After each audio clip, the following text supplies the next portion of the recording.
आदरणीय जय सिंह रावत जी की पुस्तक के आज विमोचन अवसर पर श्रद्धेय कोश्यारी जी, आदरणीय रावत जी, हमारे विधायक आदरणीय ब्रजभूषण गैरोला जी, सिंह साहब और सभी हमारे, और विशेषकर जिन्होंने ये आपकी 9वीं पुस्तक है ना? हाँ। लगातार 9 पुस्तकें लिखना एक बहुत परिश्रम का काम भी है, मिशन का भी काम है। उसके लिए आपको लगातार प्रेरित करने का काम जिन्होंने किया, आदरणीय उषा जी, संजय जी और शास्त्री जी ने बहुत विस्तार से इस पुस्तक के बारे में, मुझे लगता है कि समय और होता तो शास्त्री जी आधे पौन घंटा बोल के सारी पुस्तक को हम सबके सामने रख देते हैं। शास्त्री जी ने सारी गलतियां सुधारी उसकी, मेरी तो राजा भी उन्होंने बहुत मैं कहूं कि जैसा उन्होंने कहा कि सत्य लिखा है लेकिन वो खराब लगने वाला भी हो सकता है, तो उन्होंने समालोचना भी करी है। तो इस अवसर पर उपस्थित सभी हमारे अन्य अतिथिगण, मैं देख रहा हूं कि प्रेस क्लब के भी लोग हैं, प्रेस के भी लोग हैं, समाज के भी लोग हैं, शिक्षा जगत के भी लोग हैं, सभी क्षेत्रों से। और मैं ये कह सकता हूं कि ये बहुत सभी क्षेत्रों को अपना प्रतिनिधित्व देने वाले लोग, एक आगर में सागर भरा हुआ है। आप सभी का मैं यहाँ पर स्वागत करता हूँ, आप सबका अभिनंदन करता हूँ। और मैं जय सिंह जी को बहुत बधाई देता हूँ कि उन्होंने एक बड़ा इस पुस्तक के माध्यम से हमारे 25 वर्षों की राज्य की जो यात्रा है उसको बहुत ही सुसंगत और प्रामाणिक रूप से लिखने का प्रयास किया। जैसा श्रद्धेय कोश्यारी जी ने कहा कि न काहू से दोस्ती न काहू से बैर, तो आपसे दोस्ती है वो उसके बारे में भी मैं बोलूंगा। वो मैं जानता हूं कि आपका बहुत अनन्य प्रेम मेरे साथ है, और मैं उषा जी को बहुत बधाई देता हूं इस अवसर पर, क्योंकि मैं जब घर आया था आपको मिलने के लिए, तो जिस प्रकार से उन्होंने घर का सारा प्रबंधन संभाल रखा था, हमें भी संभालती तो ये लेखन में आपके जो है उनका बहुत बड़ा योगदान है। हम सभी जानते हैं उत्तराखंड के इतिहास के बारे में, संस्कृति, लोक परंपरा, अनेक ग्रंथ, परंतु गठन के बाद 2.5 दशक की यात्रा को इस प्रकार से लिखने का साहस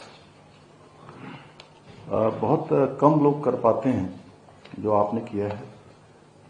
मैं इसके लिए आपको फिर से बहुत बधाई देता हूं, और आपने इस चुनौती को स्वीकार किया है और पूरे विस्तार से जो है सब बातें लिखी हैं, और सभी ने आपसे अपेक्षा भी है कि आगे भी आप लिखें किस प्रकार से पिछले 25 वर्षों में राजनीतिक रूप से, सामाजिक रूप से, प्रशासनिक जो परिस्थितियां रही हैं उसका बहुत सूक्ष्म विश्लेषण बहुत सुंदर तरीके से किया गया है।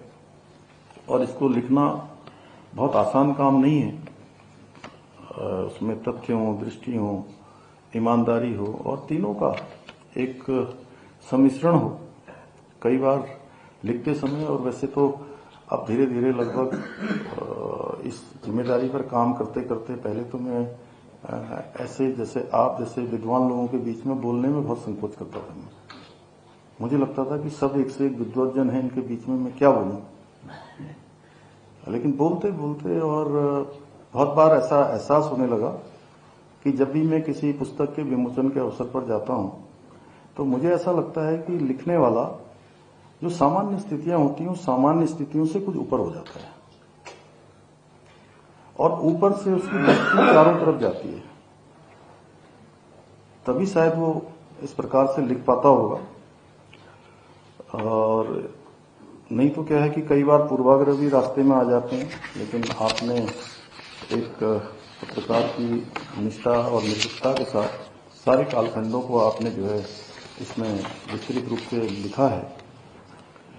और जैसा अभी शास्त्री जी बता रहे थे, विशेष रूप से जो दस्तावेज हैं संकलन किया है, तो निश्चित रूप से ये हमारे जो और जैसा आदरणीय हरीश रावत जी ने भी कहा अभी कि आने वाले समय में बहुत सारे लोग जो समाज के क्षेत्र में, प्रशासन के क्षेत्र में, पत्रकारिता जगत में अनेक अनेक आयामों पर जिनको काम करना है, उनके लिए ये पुस्तक बहुत उपयोगी सिद्ध होगी, मेरा ऐसा मानना है। और लंबा कालखंड उत्तराखंड का हो ही गया, 25 साल।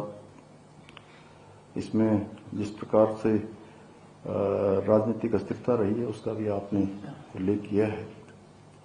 स्वाभाविक रूप से इसका प्रभाव जो है विकास की गति पर भी पड़ा है। और इसको आपने, चूंकि मैं पूरा तो नहीं पढ़ पाया, मैं पढ़ूंगा क्योंकि आपने पहले ही मुझे सब उपलब्ध करा दिया था, तो इस नाते जिस प्रकार से प्रेस की कतरनें हैं, उसके तथ्य हैं, उसको आपने बहुत प्रमाणिकता से प्रस्तुत किया है। और रामचरितमानस में कहा गया है, शास्त्र सुचिंतित पुनि पुनि देखो, यानी कि शास्त्रों का या पुस्तकों का अध्ययन बार बार करते रहना चाहिए, तो वो और प्रभावी हो सकती हैं और उपयोगी हो सकती हैं। वैसे मैं अभी एक कोई भागवत कथा करने वाले एक बड़े पूज्य संत मुझे मिले, तो मैंने उनसे वैसे ही पूछा, हालांकि उन्होंने मेरी बात का उत्तर नहीं दिया। मैंने कहा, जितनी बार आप भागवत करते हैं कैसा आपको महसूस होता है? हर बार कुछ नया लगता है? तो वो मेरी बात को थोड़ा मतलब पूरी तरह से उन्होंने नहीं बताया, लेकिन उनका सार यही था कि उसको जितनी बार पढ़ेंगे कुछ नए नए भाव आएंगे, नया नया मन होगा, उमंग आएगी, उत्साह आएगा, कुछ नए विचार आएंगे। और इस समय में ये पुस्तक और भी इसलिए महत्वपूर्ण हो जाती है कि अभी इंटरनेट का जमाना और एआई के बारे में मैं इसको बहुत मानता भी हूं। जैसे एक सोच आजकल हावी हो गई है कि कोई भी चीज चाहिए तो इंटरनेट पर मिल जाएगी, एआई पर मिल जाएगी, लेकिन एआई भी वही देगा। इसीलिए हमने कोशिश करी है कि हम जितने भी हमारे बच्चे हैं, नौनिहाल हैं, हमारे आने वाले विद्यार्थी हैं, छोटे छोटे छात्र हैं, छात्राएं हैं, उनको एक कंटेंट क्रिएट करने के ऐसे कंपटीशन अपनी मातृभाषा में, यहाँ की संस्कृति में, इसको हम कर रहे हैं। और साहित्य सम्मान पुरस्कार भी दे रहे हैं, लाइफ टाइम अचीवमेंट भी कर रहे हैं। और बहुत सारे ऐसे साहित्यकार जिन्होंने संपूर्ण जीवन अपना बहुत अभाव में, बहुत समस्याओं में निकाला है, उनको हम लोगों ने यहाँ पर सम्मानित भी किया है, जिससे कि लोग उनसे प्रेरणा ले सकें। और सच में ये एआई के जमाने में भी हमको अपनी संस्कृति है, विरासत है, हमारे पर्व हैं, बोली है, भाषा है, इन सभी का संरक्षण होना चाहिए। और ये पीढ़ी दर पीढ़ी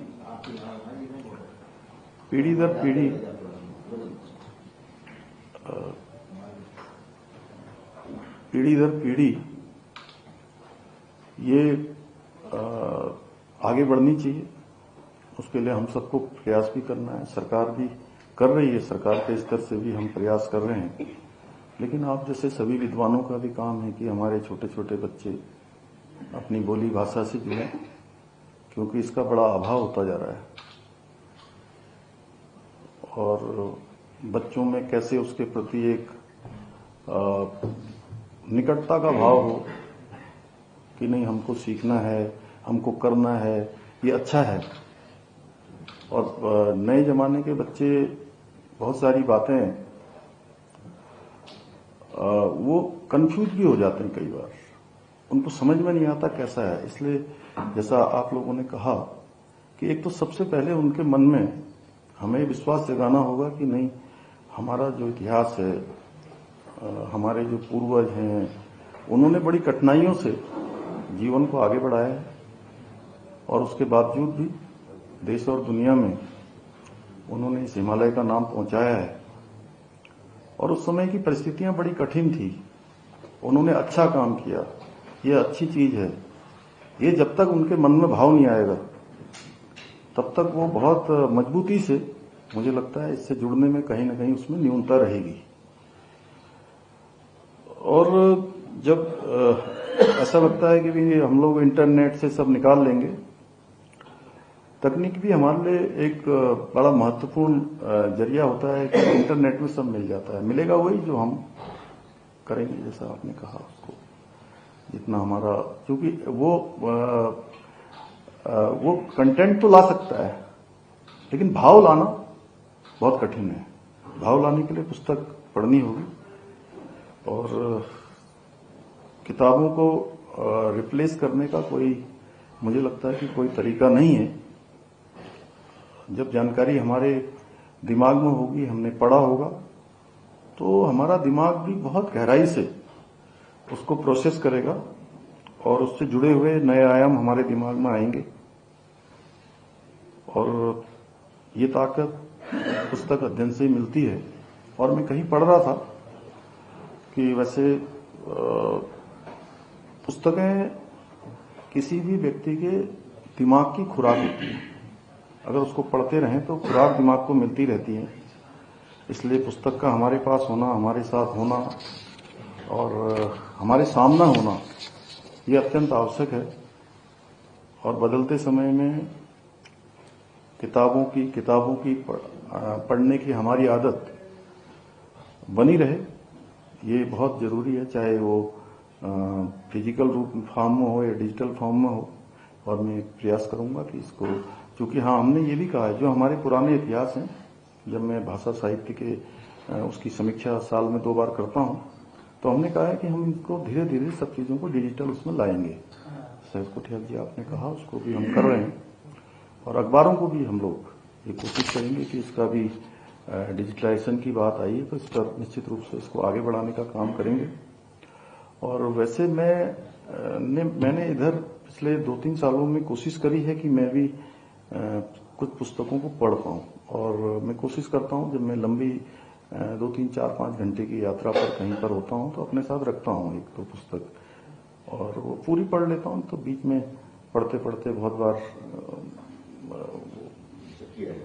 हाँ वही तो, लेकिन फिर भी मैं पढ़ता हूं, और जो हमारे राष्ट्र नायक हैं उनकी जीवनियों को पढ़ने का प्रयास करता हूं, क्योंकि उनसे बहुत प्रेरणा मिलती है।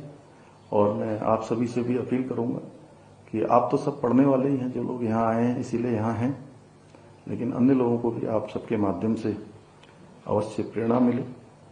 साथ ही मैंने 4 जुलाई 2021 को जब इस जिम्मेदारी पर काम करना शुरू किया था, तो मैं उस समय वहाँ बीजापुर में ही वहाँ पर आवास हुआ था, वहाँ रहने के लिए शुरुआत में।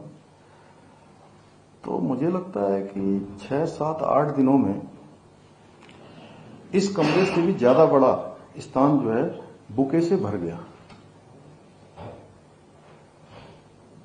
इतने फूल आ गए, और पता नहीं क्या हुआ, मैं उस तरफ को चला गया जहां रखे हुए थे।